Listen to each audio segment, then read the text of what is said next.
Welcome to C-Fan Sports, the sports show that is dedicated to the Seattle sports fan. My name is Dave. This is Kevin. Kevin, how are you doing this fine July afternoon? Well, camp is going. We've got pads on today. So Mariners, I don't know, maybe turn things around. So I think it's a great week so far. You know what, Kevin? I completely agree. Today, I went outside and things were real quiet here. And I listened real closely, and I'm pretty much hard of hearing. And I heard in the faint distance the clacking of pads coming from Seattle. And I was overjoyed. You know what? Another thing that made me overjoyed, Kevin? What? If people left comments and questions down below, turn on your notifications.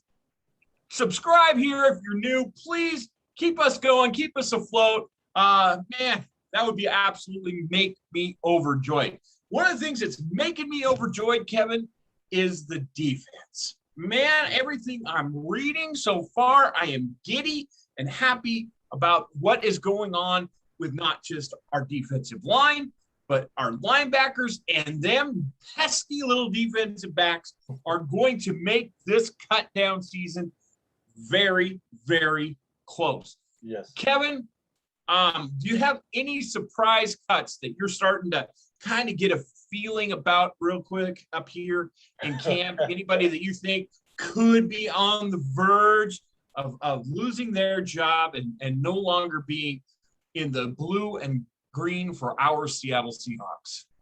Boy, I haven't even thought about it yet. I mean, I know that we talked a little bit about the player positions last year and how many guys we have in each position this year. We know people are going to get cut, but we don't know if somebody's going to get hurt between now and cut down time. There are going to be players on last year's team that aren't going to make it. I got a couple for you, Kevin, just because I'm that type of negative person. I looked at what's going on. To me, the tea leaves are already starting to be scattered at the bottom of the teacup. Kevin, I think that LJ Collier and Rasheem Green are no longer Seahawks. I'm making a proclamation here on August 3rd, 2021, that they are right now on the outside looking in. Any comments on that, Kevin? Yeah, we talked about it a little bit, but there was 5 defensive ends last year. Right. And this year we have 1, 2, 3, 4, 5, 6, 7 that could all make this team. But we know Kerry Hyder Jr. is making the team. Oh, lock. We know Write it down. Carlos Dunlap is making this team. Lock it down in stone. We both believe 100% that Aldon Smith is going to make this team if he doesn't have to go to jail for a while. So, I mean, he's already impressed. And he said that, you know what, I was fat last year in Dallas. So he still came out and produced at, somewhat of a high level. And he still was what he considered himself to be as fat. You and I know a little bit about that. Yeah, a little. Considering that we are skinny confused. So, definitely. Well, yeah. And we also got to consider Benson Mayoa is going to make the team. So those guys are the locks for sure. I mean, there's 4 solid guys. And we both believe Alton Robertson is going to make this team because I would rather have Alton Robertson from last year over the other 2 guys, Collier and Green. I think you proved more in your number 1 than they did in your number 2 and your number 3. Yeah. And if I'm going to keep one of those 2, I think I'd rather keep RJ Collier than Rasheem Green at this point. Ooh, okay. Yeah, because and not only that, but I think that Robert Kindici right now is making a strong push. Again, that's one of the players that you and I have very close on our radar. We here at C-Fan Sports have a huge heart for Robert Kindici, and I think that we're going to be riding the Kindici train all season long. Kevin, last year we only kept 3 D tackles. So if we only kept 3 this year, who do we leave out? I mean, we got Puno Ford, Robert Kindici, Brian Monet, and Al Woods. I mean, I think all four of those are locked. Yeah, well, you know what? And Lattimore is also, everything I've read about Lattimore, he's also making a push. So here we go. We're going to, again, glad that I am not going to be making the cuts, but I will be back. I will sit back and I will give you my opinion on those things that are cut. Guys, make sure that you leave in the comments down below. Tell us who you think is the most likely candidate to be cut in this year's class. Man, I tell you, so glad I'm not making those cuts. Yeah, and I think the linebacker position's pretty much locked. I mean, you got Bobby Brooks, Taylor, Cody Barton, and BBK. And so I think those five guys. Last year we carried 6 linebackers. I don't know if we necessarily going to carry an extra linebacker this year. If we do, I think that guy's name might be KJ. Right. I'm not saying it's going to happen, but you know what? He's made comments that he would sure like to be back. Well, do Seattle, I mean, is he going to get a starting role if he comes back? Because from everything I've heard, Taylor is looking really, really good. Yeah, I think that he's going to have, but you know what? It would sure be nice to have him out there backing him up just in case we do have injury. Sure. And then, Kevin, moving to our defensive backs, man, again, what I've read so far is that DJ Reed and Ahkello Witherspoon are going to make it very hard to not be the starters. Correct. Marquise Blair, again, got a little bit of friendly fire, got rolled up on, had his heel hurt. But I still think week 1, he's our starting nickel with Ugo backing him up, and then the safeties. Right now, the safety position to me is already pretty much set in stone, and we've already got some of our backups that are there. To me, that's not a question that we have right now. Yeah, but Marquise Blair and Ugo Amadi are basically considered safeties, even though they're fighting for that nickel position. With the cornerbacks, let's talk about it. I mean, we got DJ Reed, Witherspoon. I mean, like you said, I believe those guys are locks. Right. We got Trey Flowers is having a good camp. Yeah. Demarius Randall. Sorry, I can't even read my own writing. You're fine. And Pierre Desir, as well as Trey Brown. I mean, they're all having a great camp. I would hate to be Pete and John this year. I think that Demarius Randall and Pierre Desir are on the outside looking in. And I'll tell you why I believe that is. I believe Troy Flowers makes it over them because he's been here. He's been in this system. Right. He's been, he's gone through the ups and downs of a season.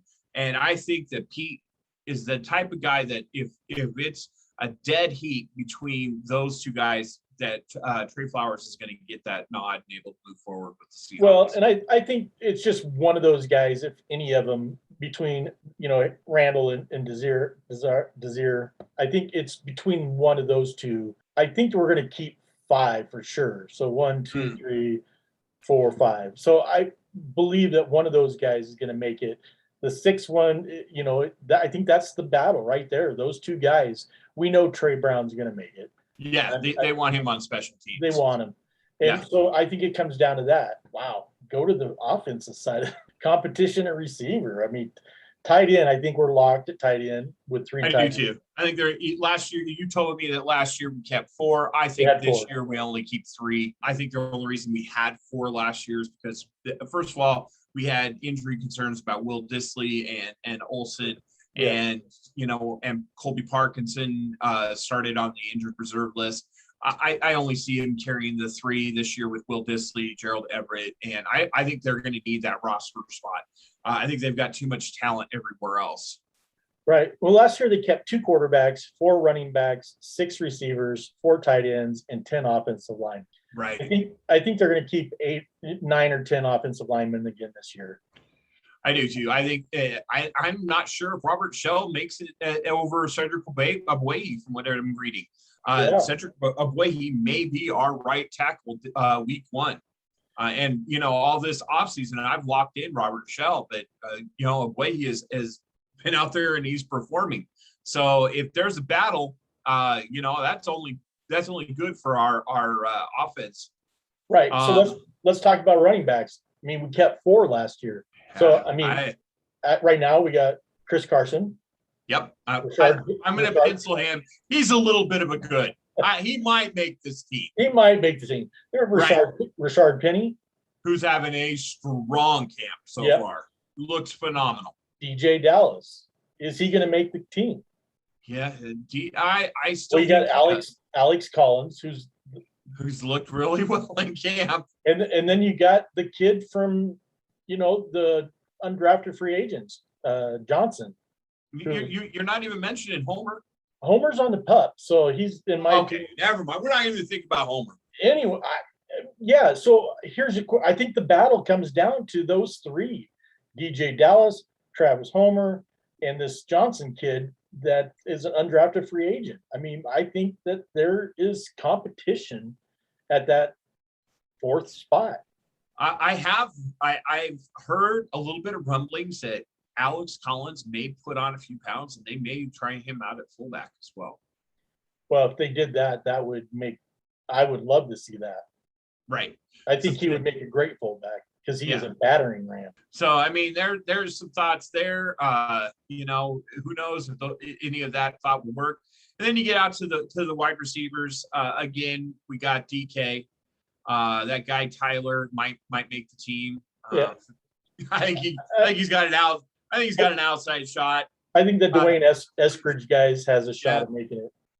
I think Swain and I think Hart makes this team going away.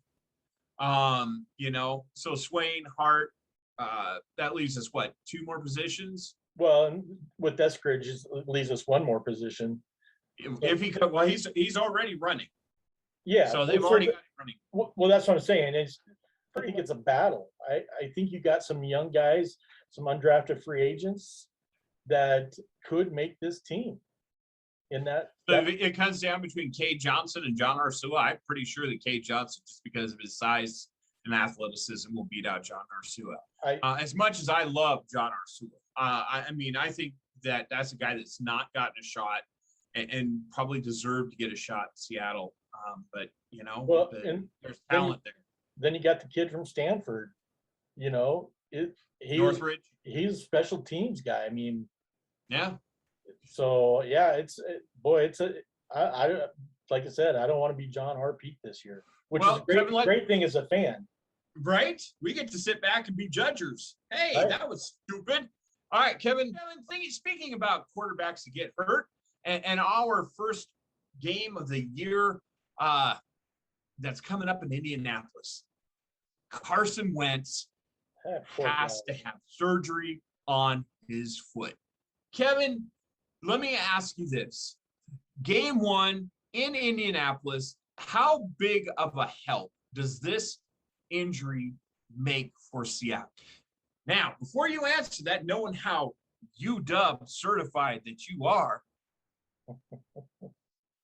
how much of the purple W that you love, just know that there's a little kid named Eason that probably will have to start game 1.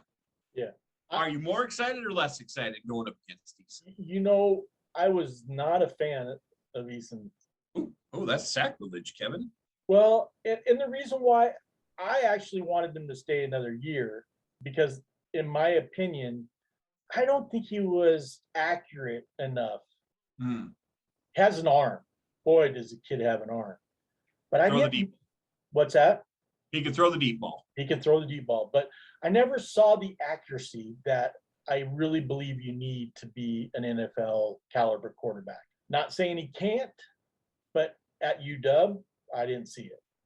Well, here's what we don't want to give all of our, because we're going to be coming at you guys on Thursday evenings. We're going to come at you with our analysis of the upcoming game that comes up on Sunday. And then we're going to hop on Sunday afternoons after the game, and we're going to go over our thoughts, initial burn from the game. So you guys are going to get us two episodes per week. You're going to get us on Thursdays. We're going to be talking about the upcoming game. And then you're going to get us Sunday afternoons with our immediate reactions of what just happened that week. So I don't want to give all of my thoughts about Indy, but right now. Well, me personally, I'm going to miss Carson because it seems like we always were able to beat him. Yeah. So You know, it could be a good thing, could be a bad thing, and it's going to be hard to be ready for that quarterback, whoever it may be. Well, Kevin, this is what I know. I know that we only have 40 days, 40, count them, 40 days until we set our peepers on week 1 of the NFL season. All I have to ask to you, my final question to you, Kevin, are you ready? I'm For ready. some football. Go Hawks. Go Hawks. All right, you guys, see y'all next week. I'm Dave. This is Kevin. We're out. Peace.